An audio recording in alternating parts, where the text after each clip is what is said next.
我哋由以上嘅3個例子合起嚟睇，百姓並冇私好同私惡嘅心，但係大家都會有相同喜好、相同厭惡嘅原因。呢個就係人心對於善惡嘅回應啦。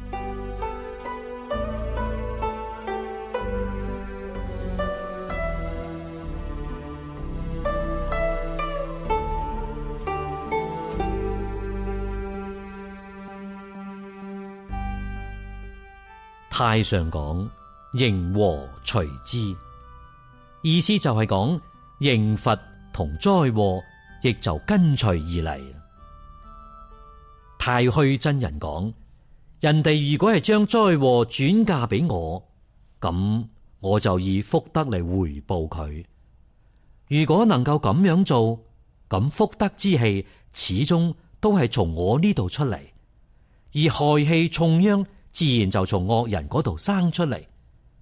呢度講到刑罰災禍跟住咗惡人，就係因為害氣重殃時常喺惡人嘅身上，所以刑罰災禍是跟住佢啊。華嚴經講，南閻浮提世界嘅眾生係處喺五濁嘅惡世之中啊。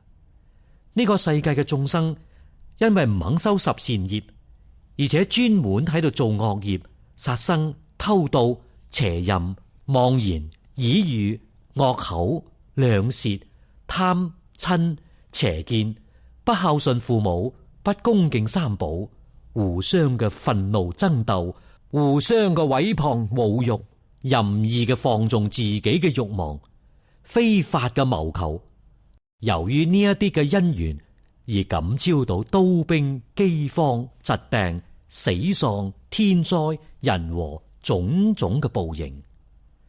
由此可見，總係自作自受，自食惡果。而呢啲呢，全部都係自己招嚟嘅，並唔係由於他人造作嘅。但係趨吉避凶，決定喺當前嘅呢一念心，而天堂地獄亦就會現喺眼前啦。決定唔會有真實修十善業而得到惡報嘅道理嘅。咁乜嘢係十善業呢？亦就係話永遠嘅離開殺生、偷盜、邪行、妄語、兩舌、惡口、綺語、貪欲、瞋恚、邪見呢啲唔好嘅行為。我哋可以諗下，我哋每個人嘅一生對十善業到底做咗幾多呢？如果你想進一步嘅了解十善業道係點樣修學嘅，請聆聽淨空老法師所宣講嘅《佛說十善業道經》，佢可以幫助你斷惡修善、趨吉避凶。而家我哋嚟聽一個故事。漢朝嘅梁統向朝廷乞請增重法律嘅刑罰，但係朝廷卻冇接受佢嘅建議。後來梁統發咗一個夢，佢夢見神明對佢咁講：梁統啊，雖然有幸朝廷冇聽從你嘅意見，但係陰曹地府已經記錄咗你嘅罪過。你今日想要以刑罰嚟毒害世人，居心實在係太狠毒啦。咁你嘅子孫點能夠免除刑罰嘅災禍呢？